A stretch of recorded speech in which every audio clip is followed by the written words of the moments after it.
Hey, everybody, welcome back to your Dawn of Autonomy podcast. I'm Don Zoldi, your host, CEO of P3 Tech Consulting, and publisher at Autonomy Global. It is October, and we have dedicated this month to mission enablers, sponsored by Exxon Technologies. So thank you, Exxon. And we have Titan Security on the show in the house today. So welcome Ryan Smith. He is the CEO, and what an incredible story and background you have, and what an incredible journey with your company. I can't wait to get into it. So welcome to the show. Appreciate it. Thank you very much. Excited to be here. Absolutely. I've seen you guys all over the place, especially, of course, frequenting the drone responders summits and whatnot. So it's so great to talk to you here today about everything you're doing. But before we get into the company, Ryan, can you tell us first a little bit about your really incredible background? Sure. No, thank you very much. Yeah, no, I've been involved in security and law enforcement since I was 18. I always wanted to be a police officer and started as a security officer at age 18.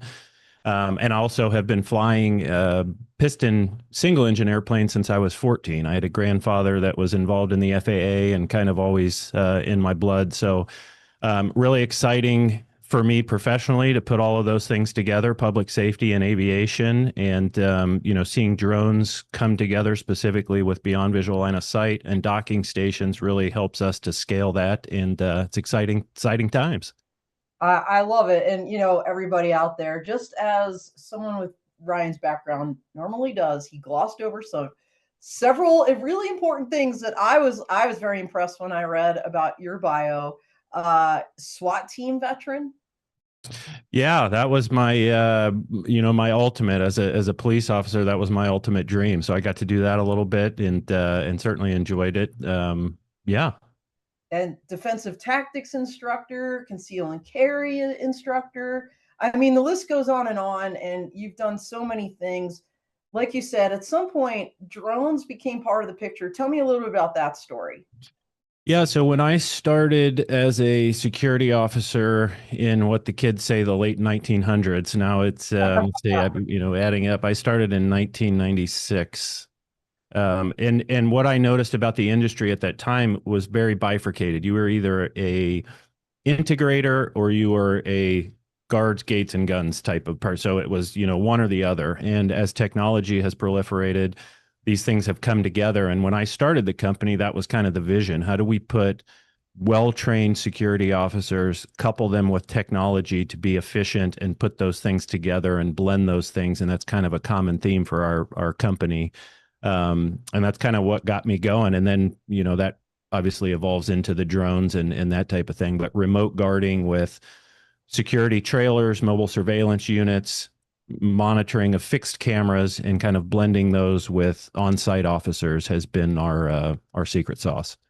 Yeah, I know, Ryan, when I first talked to your team before you came on the show, they were really foot stomping. Okay, Titan Security is not a drone company. It is, a full service security company. And, I think that goes without saying now that, you've kind of explained everything you do. And by the way, congratulations on your recent news. I know you landed amongst the top 25 security firms recently. And so I think that says a lot. But in terms of, you mentioned kind of this schism, right? You had the guns and guards and gates people. You had maybe the other folks. What gap were you really trying to fill as you created Titan? Yeah, no, that's a great. And I think when you think about security officers, and thank you, that top 25 was a big milestone for us. That was, in North America out of 8,000 companies. And also Wow. that's only the guarding piece. That doesn't have anything to do with the remote guarding or technology, which is, separate from that list. And so, um, I think when people think about the security guarding industry, they think of, mall cop, Paul Blart type of, hire by heartbeat type of thing. And Yeah. that's what I experienced as a police officer. And so starting the company, I thought there was a better way to do that. And for us, that was training and technology with the officers being able to, have a higher wage, having high expectations, we differentiate between security officers and security guards and think that the security officer has much more training, that type of thing. And I think the industry is moving from observe and report to observe and respond. They're looking for a little bit more out of the security professional. And the only way we could do that is to supplement them with technology and let the technology do the mundane, heavy lift part. But then there's still a last mile piece where that security officer needs to respond to what's going on, or if the drone detects something or that type of thing, there still needs to be a response. So coupling that together has really allowed us to save the customer money but increase security posture and increase the quality of the service, and we do that by blending those things together. Well, that's amazing. And you kind of jokingly mentioned Paul Blart, fun movie, by the way. It is. And people do think, mall cops, but the reality is, and you're probably, well, I'm preaching the choir here. I think on the law enforcement side, they're having trouble filling their ranks, if I'm Oh, correct. And oh, so this idea of needing to hire private security, whether you're critical infrastructure, beyond the mall, let's call it beyond the mall, right. right, to enable a whole wide variety of missions. So on that note, as you look around and the customers you're working with, who are those stakeholders whose missions you're enabling through your services? Yeah, no, I think you hit the nail on the head. When I started as a police officer in 2001, that was on the heels of 9/11, and Wow. people were lined up, and it was very competitive and tough to get on. And Yeah. now we see something different where they're almost hiring anybody that will take the job, as opposed to having being able to be selective with candidates and that type of thing. So definitely, and we're seeing that translate into the private sector, where people are having that we call the police for service, they don't have the resources to respond, Right. those type of things. So they really have to leverage the private sector. And so that drives business as well. You know, they're needing to lean or look for other resources that aren't being handled by, what the police used to do, or how they were able to do that. Yeah, absolutely. And most people don't realize this crazy statistic that I think over 80% of critical infrastructure in our country is privately owned. And when you think about critical infrastructure, what does that even mean? DHS has a great website, by the way, and they kind of break it out in 16 sectors, everything from schools, to the things you think about, like, the power grid, Hmm. to transportation, and the list goes on and on. So, these are all folks that need to protect their assets. I mean, they're national assets, right? So, really important. So let's talk about the technology. From what you mentioned, it's kind of like all the things, right? We've got the static cameras, we've got now we've got drones, Right. and at some point that kind of entered the picture, and you guys are doing what other people are just talking about now. I think this idea of drones as a service. So what is it, and what does that model look like for clients? Yeah, no, that's something we've seen some success with, as far as customers, as they start to look at ways to protect their property. And certainly as drones are coming into the picture, when folks start digging into what's involved with that, as far as putting a program together, Yeah. the complexity of that, the regulations, the staffing that you would need, insurance and training and pilot, fleet maintenance, this types of things, they quickly realize there's a lot going on there. And so we've had a lot of success just putting that together as a package, a drone as a service, where the customer just pays one monthly fee. We provide all that complexity, and we have economies of scale of grouping those things together. They enjoy those savings. They also enjoy all of the data. They can see the stream, they can keep the recorded footage. So they get all of the benefits of it without the cost, headaches, or liabilities that go along with that. So we've seen a lot of customers adopt the as a service model. Very, very cool. And that model is it's an important one for so many people, because from your perspective, Ryan, I don't know that that's going to get easier. Certainly for the customer, if they were trying to do it on their own, it won't. Everybody looked to Part 108 as being, oh, it's the holy grail beyond visual line of sight. It's going to change the game.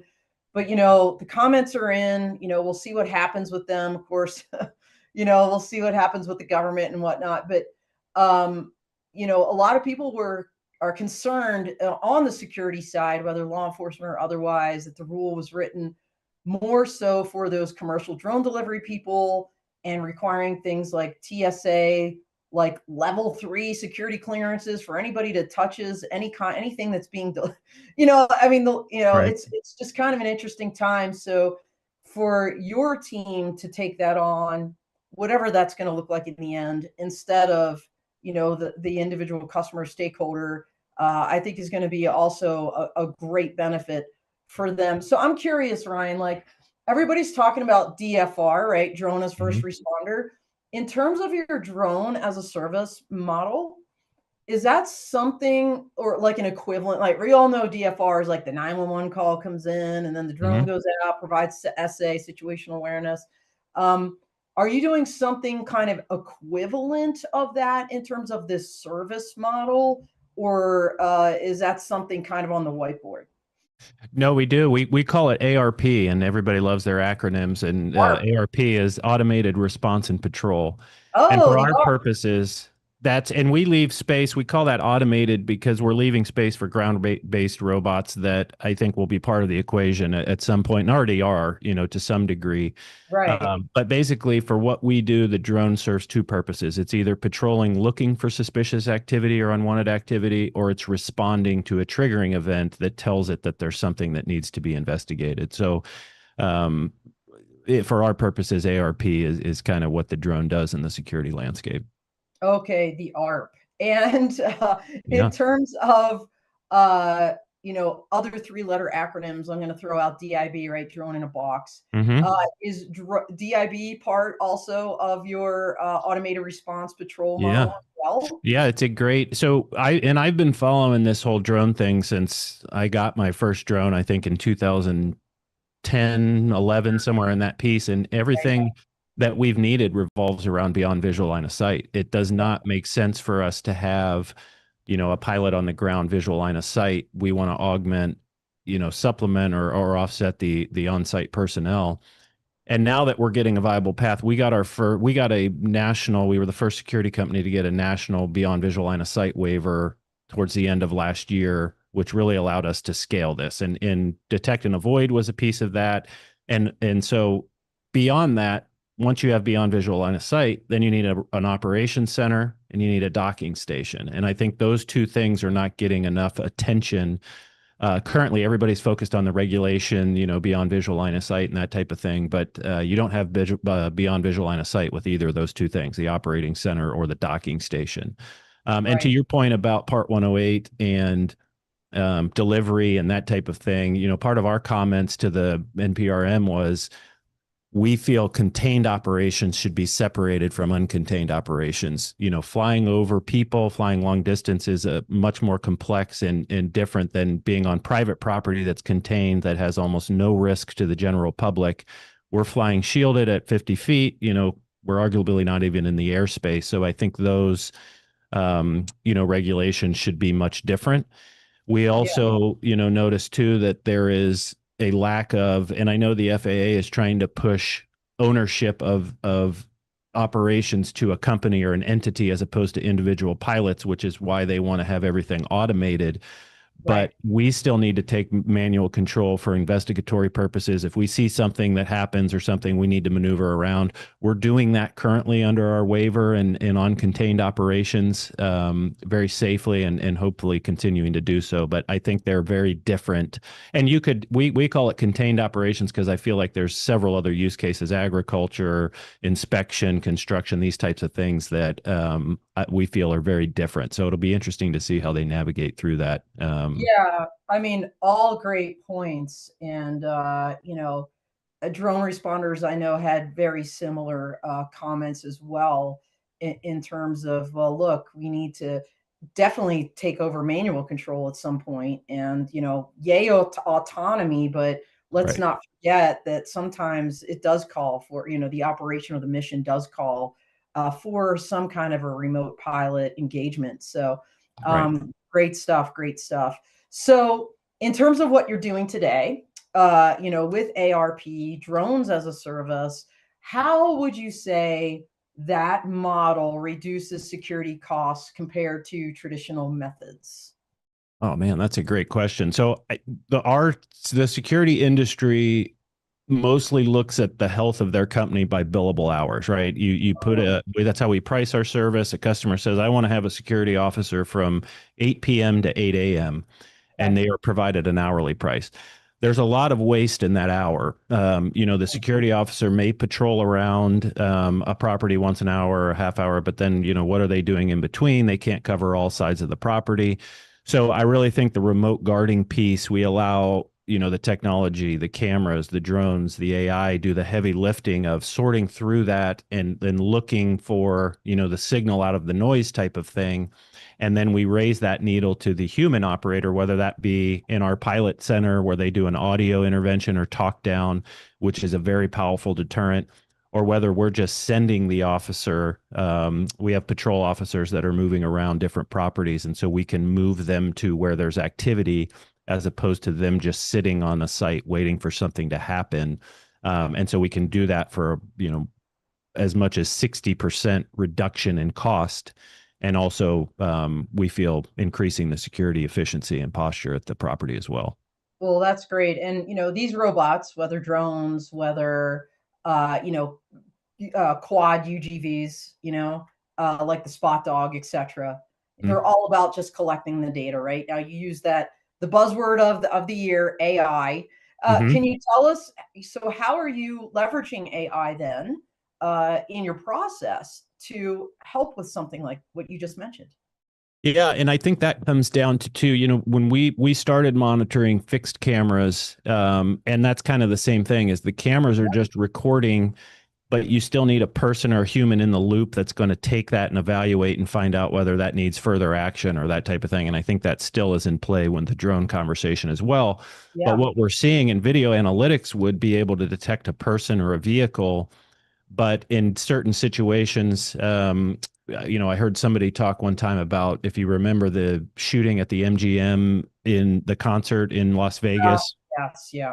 So typical kind of like if the cameras are looking at somebody going in and out of a room 10 times or moving around on a floor, you would become inundated with the amount of alerts because people are moving around constantly. But as the AI can look at that and say, well, that person's been in and out of their room 10 times in the past 30 minutes, then a human can look at that and say, oh, that's maintenance working on a room, or that's a person carrying large bags that look like firearms. We can investigate that and maybe make that more preventative than it would be, looking at it after the fact. And so we're seeing behavioral analytics, proliferate and really get good at things like that. And we're seeing the drone video analytics used to work by it would learn a scene and it would learn what the pixel shape of a person or a vehicle would look like, and it would alert based on that. And Yeah. we're starting to see that get much more complex. Drones have a challenge. They're a flying camera, so the scene is constantly changing as it's moving. But True. we're seeing that. We had one the other day at a very large property, a 200-acre property that has a lot of homeless issues and this types. And as the drone flies by, you can't detect people that were there, but the AI saw it, noted the operator who zoomed in, saw three individuals that were trespassing on the property and able to do it. So the AI is doing a lot of that heavy lifting, sorting, doing different things. We're seeing, it can do a patrol and send you a text report to tell you exactly what's going on. A garage door was left open. There's an occupied vehicle on the property. So it's learning all of these different things and getting much better at raising that needle to the human in the loop. That is really, really cool. AI is making such a difference across so many different sectors. It makes sense. I think you called it behavioral. It's almost like pattern of life, Mm-hmm. as I think about it, kind of back to my military days. But when a customer contacts you, what is that setup process? When a company brings you in for security with, including with drones, like obviously you're leveraging all kinds of different technologies, but what is that process? Sure. Yeah. And I think, back to that earlier conversation about being one or the other, you're either an integrator or you're a guarding company. Right. It would put that company in their prescription would be either one of those things, right? And so now having the ability to blend these things together, we call it kind of the Goldilocks effect of being able to take their budget, their threat picture, their culture, what they're looking to do, and then put the best prescription together based on all of those things. So it gives us a much wider, scope of things that we can apply and how we can kind of put those things together for the right solution for the customer, whether that be budget, what they've got to work with. And certainly some things when we think about from a drone perspective, size of property, number of risks, budgets, these types of things. We have some formulas that we work with customers on to really identify which products or services would be the best fit for what they're trying to accomplish. Yeah. So I don't know if you're interested in talking at all about some of the technologies that you guys on the integration side that you're using. Because I've seen you guys at different shows with certain drones there. Mm-hmm. Are you always actively looking around, like what's the next new thing? Or in terms of partnerships, obviously you're always looking for stakeholders that want to employ you for your security services. But are you also in that kind of B2B space of looking for other technology companies to partner with, Oh, Ryan? yes. Yes, very much so. And because that is changing so quickly that we're always, looking at what's the best product and are we still at the leading edge of what's available and what's out there. So that is a constantly shifting conversation and something that we continually are always talking with different partners and having different conversations with, for sure. And we're talking about integration. You go into, whether it's a farm, whether it's a construction group on their site to assist with their security needs. The military in particular is talking about this modular open systems approach, right? MOSA. Mm-hmm. People come to you with their own systems. How do you kind of connect what you're doing with their systems in terms of, integration? We take kind of more of the Android than the Apple approach in the sense that we try and fit into a customer's box as opposed to the other way around. So a Yep, lot of yep. that, as far as what they integrate with and what platform they use or what technology they want to use, that's kind of a two-way conversation of what we've learned and what works and what they're already using. There's a lot of that too, and I think a lot of customers struggle with that. Is they have a lot of technology, but they struggle with how do we put it together in a meaningful or useful way. And a lot of times it's not ripping out the technology they have. Right. It may be using that or adding a software piece here and there to tie it together. But we try and take a holistic approach and really look at what's available. What can we currently use as opposed to adding more equipment? We're much more of a service provider than we are, an equipment provider. We kind of focus more on the output than the input, if that makes sense. No, it does. And, it's just like problem solving on a daily basis. Yep. But, you guys are doing security. But one of those key things in terms of data is always cybersecurity. So Hmm. how are you addressing that in your operations? We typically will supply our own network, whether that be Starlink, cellular, that type of thing. It seems Mhm, to be a safer scenario where the only thing that's on the network that we're dealing with is the equipment that we're dealing with. And mhm. it also keeps the IT department, or the department of no that we sometimes call it, out of the conversation to where they don't have concerns about us being on them. We could VPN, we could segment on a network, we can do all sorts of things that, we are on customers' networks quite often, but that depends on their culture, their sensitivity, their risks and those type of things. But the easiest way we've found is just keep the equipment on its own network and just bypass it altogether. Oh, that makes a lot of sense. But in terms of everything else you're doing, you've used this term more than once now, and I'm going to repeat it, this blended approach. I think we have a really interesting video to roll about. This is Titan Protection. You and the beanie by the car. Identify yourself.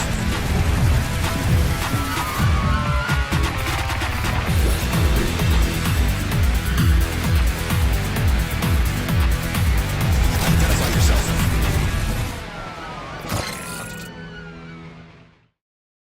All right, very, very cool. So, at its heart, that is really what you're doing, this kind of integration, guarding, plus technology combination. Tell us a little bit about that video and, you know, what we were seeing there. Yeah, that was kind of a quick highlight reel of a couple of you know, actual scenarios that happen as the drone's out. Some of those you saw were, you know, the spotlight showing Overwatch as they're dealing with something. One in particular was a homeless encounter that they had. He was holding a machete. The drone was over top, and the spotlight was lighting the area while the officers were contacting and kind of integrating there. And that blended approach is definitely a big point for us. You know, and when we talk about technology and kind of thinking and AI, and as that's getting for it, you know, it's getting a lot of conversation about, is AI replacing people, and is it, you know, how is that going to you know, change the landscape? And I think, at least for the foreseeable future, and I think arguably that could be 10 years or it could be 50 years, you're still going to have that human in the loop where you need somebody that's going to respond, call the police, evaluate the information, and you know, kind of take action from there. So believe very, very firmly that it's a blended approach of those things. And I think the right blend really depends on a lot of factors with the customer, as far as their culture, their budget, you know, some of those things we talked about earlier. But getting that blend right is an important, and I think key to success from a security standpoint. Now, you also, we talked about your recent headline in terms of top security company, but you also recently made headlines for being the first of its kind deployment at an auto dealership. Tell us about that. Yeah, so that was kind of that's an interesting one, and one of the things that we're seeing an application that the drone is really doing well at is when we have an outdoor property where they've assigned 2 officers to it, and that was a scenario that this happened as well. Because what happens a lot of times is they put a security officer on a site, they continue to have issues, they add a second one, so they've doubled their cost. Traditionally, unless you have a really strong management of those officers while they're on site, they bunch up, they talk, you know, they're spending most of their time in the same spot, as opposed to really walking around and being, you know, all places. And even both people on a large property can't cover all things. So Right. what we've done, and in that scenario with that car dealership, they were having significant theft issues.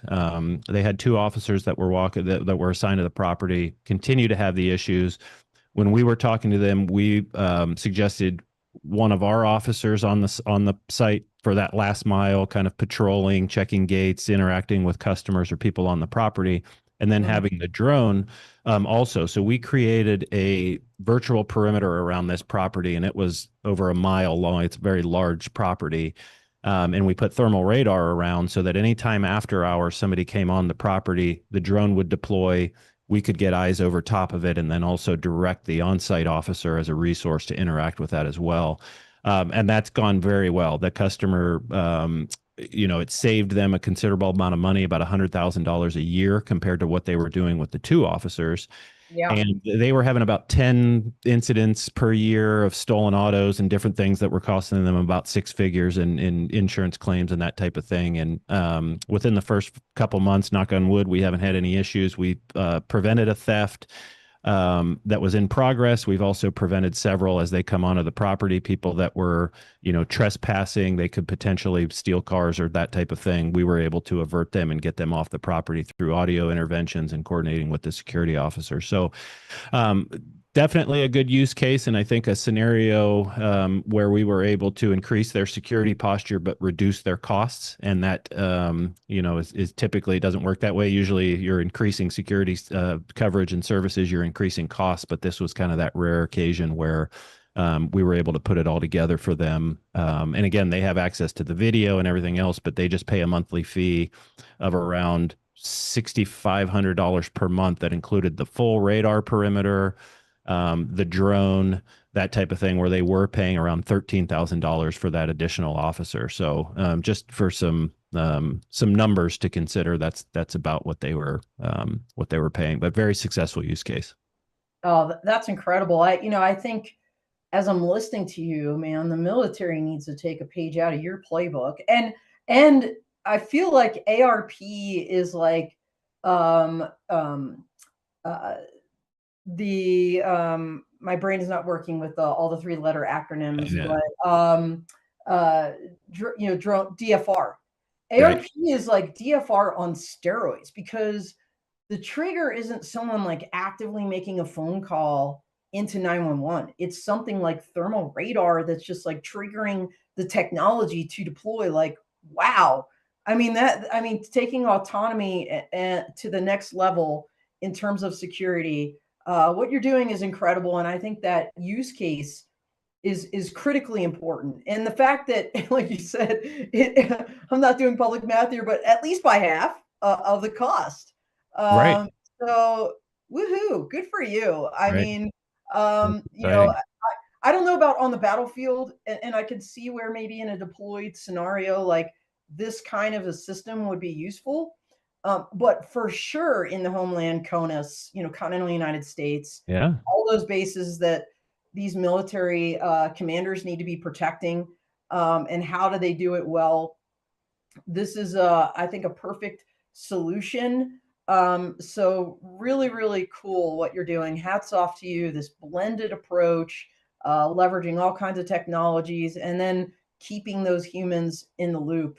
Which I agree with you, Ryan. I don't know about 10 years. I feel like it's going to be long. Maybe I'm Pollyannish about this, but I don't know. AI is going to take over everything, right? I Right. still feel like those humans in the loop are really key. So that's awesome. So you've done so much, as you look ahead, we're on the cusp. We're in quarter 4. We're on the cusp of a new year. Right. As you look ahead, what are you thinking in terms of maybe an evolution in what you guys are doing? Sure. I think for us looking down the road, the biggest thing that we're looking at and working towards is one to many. I don't think that, and we've seen that crawl, walk, run approach with the drones, and how do you, start small and kind of, move forward, and that framework or model seems to work. But I think we're starting to get into the run phase. And I think everybody has talked about, now we're in a one-to-one pilot to drone scenario. The next step is going to be one to many, and then eventually none to many. And I think arguably that timeline is, subjective as far as when the none to many comes. But we are very focused on one to many because as we scale our operation, we get much more efficient if we can have one operator handling multiple drones. So that's something that we're watching very closely. That seems to come down a lot to the software platforms that we're using and our ConOps more than the technical capabilities of the drone. I think the FAA wants to see, okay, if you have a problem with one drone, what do you do with the other ones that are in the air, and how do you address those things? And I think that's kind of the next frontier, especially from a regulation standpoint, for the industries to scale. Well, you mentioned earlier this idea of you can't really do beyond visual line of sight without an ops center. Mhm. And how are you guys leveraging an ops center right now Yeah, as you posture yourself to one to many? Because for sure you cannot do one to many without an ops center. But right. you're doing ARPs presumably now with this ops center. Tell me a little That's bit right. more about that. Yeah. Yeah, and that was a very natural progression for us, and one that kind of motivated us to really follow the drone thing. Is we already had the operation center. We were monitoring fixed cameras in our operation center since 2012 and have expanded that. We monitor several thousand cameras across all 50 states currently. So we were already kind of down that path. We had a 24/7 operation. How do you staff? How do you train? How do you deal with those things? It's something that I think the security industry is very strong in and brings a lot of value to this drone conversation. We've been operating operation centers for years. And so, one of the things that I thought lacked in the ARC report and some of the Part 108 stuff is a little bit more guidance on the remote operations center.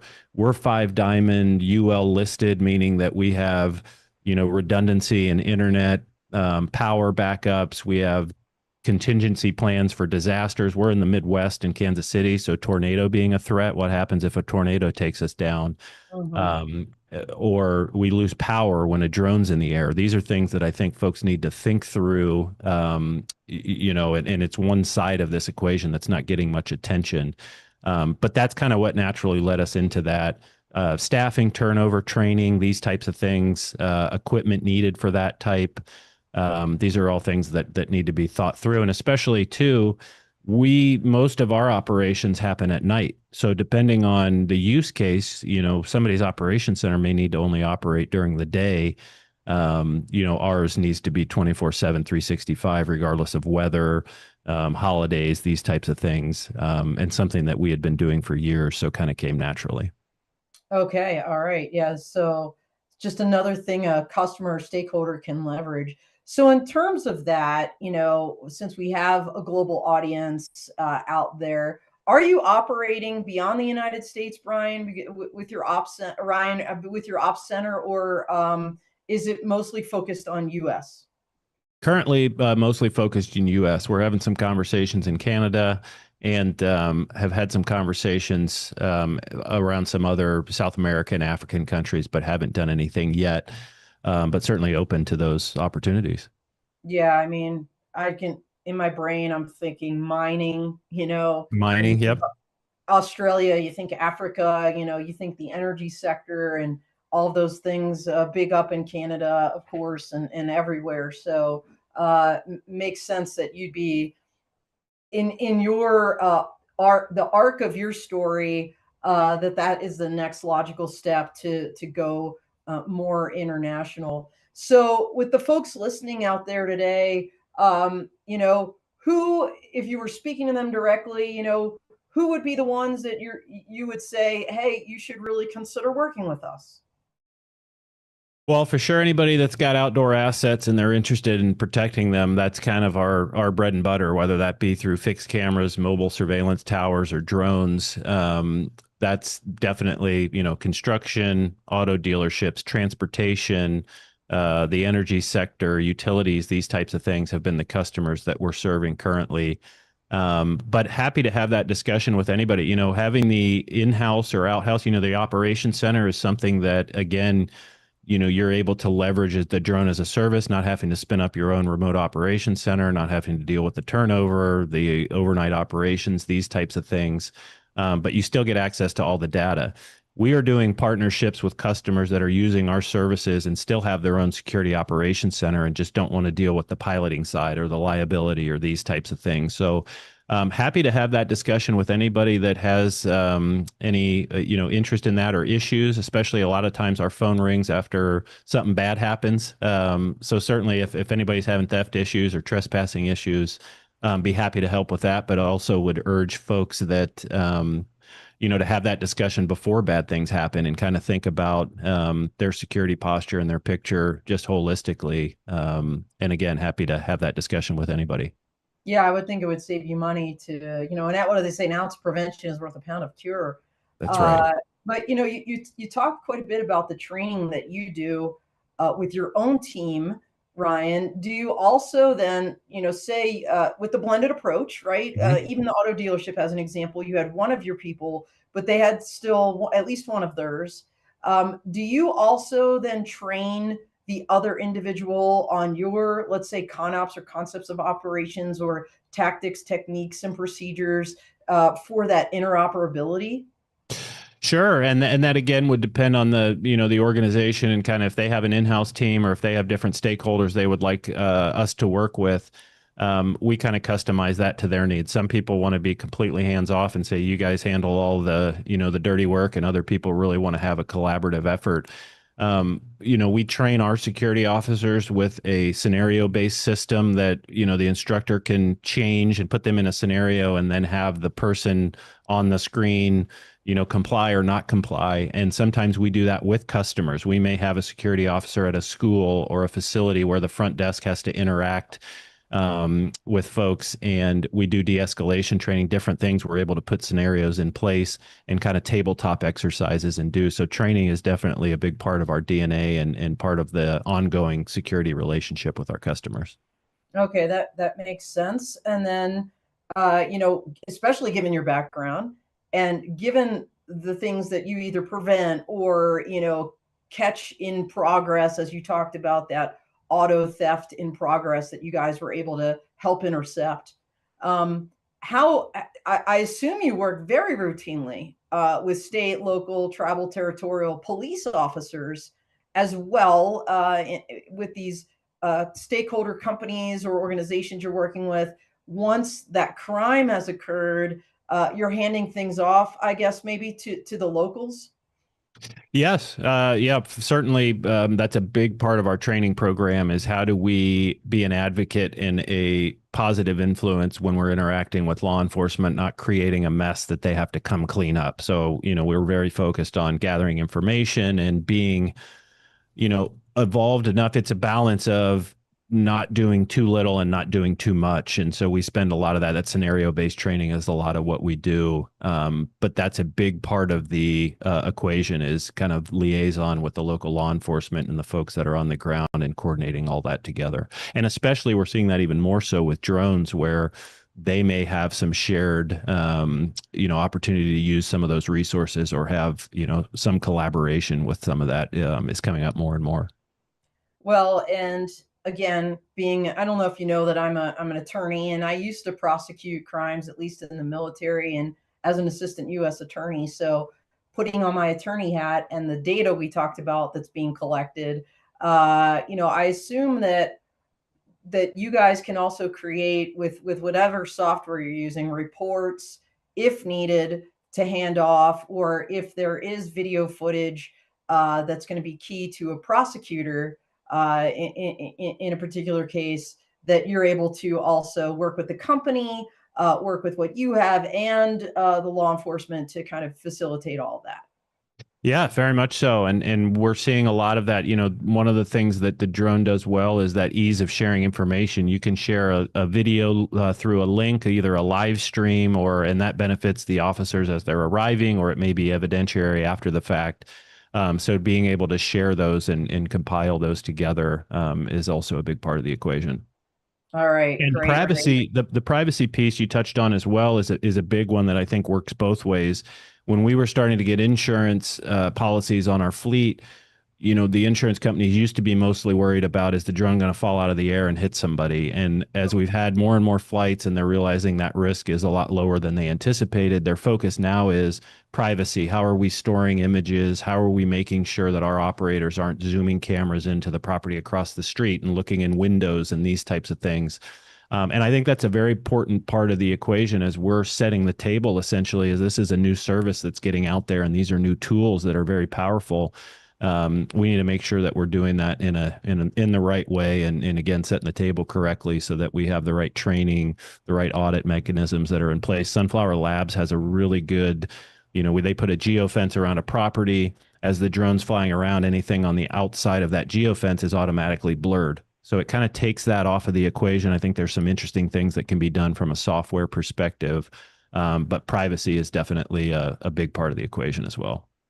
Yeah, that is, I mean, across the board, right? That's a huge issue. So I love that you're being proactive in that regard. I know when I was in the DoD and I was helping write some of those policies about domestic use of UAS, it was always, retention, dissemination, minimization. How are you doing all of those things? Whatever policies you have to address those in terms of privacy. So that's amazing. All right, Ryan, this is crazy. I knew we would get short on time. We are almost at the end of our time together. It's been really interesting to me to hear all the things you guys are doing in the security space and how you've embraced not just drones, but AI and a whole bunch of other enabling technologies, really leveraging autonomy with this blended approach. We're at really not just the end of the show, but we're almost at the end of the year. I'm going to ask you this one, so I'm going off script, my friend. Go ahead. As you look back on this year, what is the one thing that you are maybe the most proud of in terms of what Titan Security has been able to achieve? Man, I mean, when I said that I've been working on this drone thing since 2012, the thing that I would say I'm most excited about over the last year specifically, we've made the most progress. 80% of that progress over that 10, 15-year period happened in the last year. And that for us was getting our beyond visual line of sight waiver, which allowed us to scale this as opposed to doing the site by site waiver, having to employ detect and avoid, these types of things. So really being able to get out on the forefront of it and being able to scale and see it working. My biggest fear was, I love drones, I love aviation, I love security. I wondered, is this just cool tech, or are customers going to really find value in this? And we're seeing that kind of hockey stick adoption of people are getting their hands on it. They're really seeing value in it, and it's a scaling and adopting. So, being able to see it go from, thought to proof of concept, and to really see it start to scale and become real and have some real tangible wins, deterring and intervention and thefts, is probably the most exciting piece over the last year for sure. Well, that's great. For me, Ryan, I gotta say, you guys did something I've never seen anybody else do, and it was absolutely hilarious. And that is what I'm going to remember you for also this year is your drone in a box video. We're going to pop up the picture. For those that have not seen this, it was all over LinkedIn, going viral. These guys actually worked a drone in a box parody video with a significant Kansas City based director who's also been involved in music videos like Dwayne The Rock Johnson, Lil Wayne. And I'm just telling you, this was hilarious. So I love that skit when it was on SNL. And for you guys to do that just shows to me you have this great sense of humor. But at the same time, clearly with your background and everything you're doing, you're taking it seriously. So thanks for bringing some levity to the industry and to the very serious work that you do.